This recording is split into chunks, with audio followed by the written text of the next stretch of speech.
Alright, here we have the brand new twin hammers. There seems to be a problem with them burning out this shifting servo, which is right here.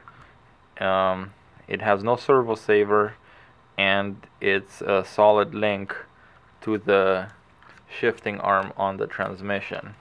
So that's why they tell you to stay on the throttle, so that it if it doesn't line up, if you're on the throttle, it just clicks in eventually.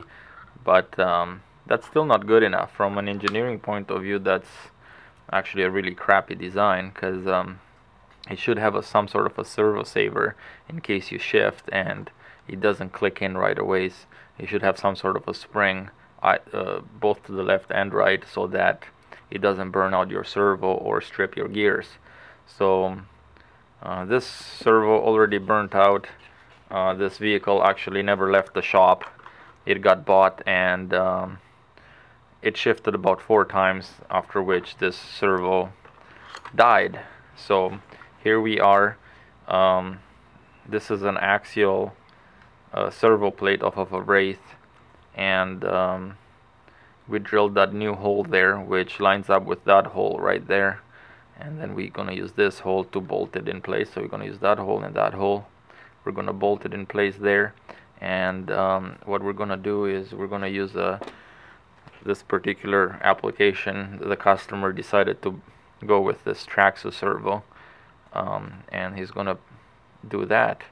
And we're also gonna manufacture a linkage, a proper linkage with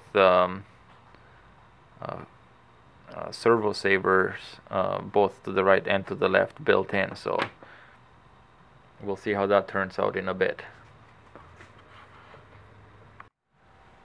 Alright, just a quick update. We finished mounting the big scale, or sorry, the regular size servo mount right here. That's the servo is gonna go right there.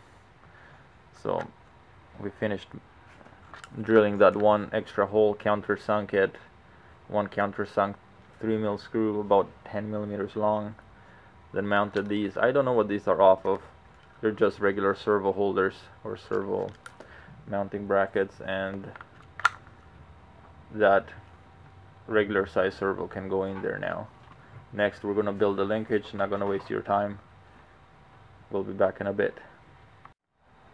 Alright, here we are. We got the servo bolted down. We got an associated servo arm plastic. We got an OFNA throttle. It's a nitrocar throttle linkage piece here that pivots on a screw and a sleeve. And we got some fuel line. And we got the stock Axial ball cap thing. We actually cut it in half, drilled it, and threaded in this little rod. And we got a collar here. Let's see. Turn the vehicle on. It's rubbing on the camera stand.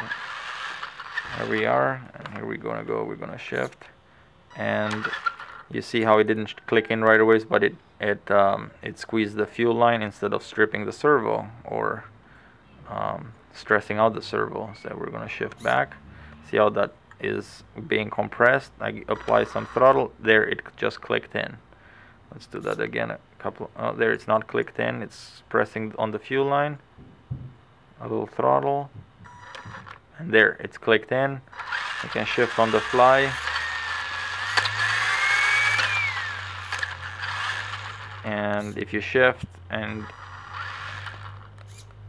it doesn't click in, it just compresses the fuel line. There you go, it clicked in. Perfect shifting every time.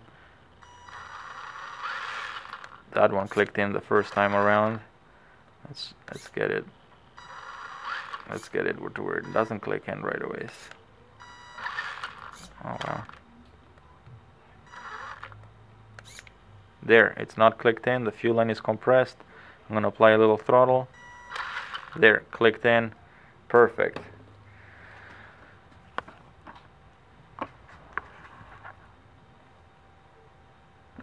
Let's get a close-up if that will work out. Come on, camera. Oh.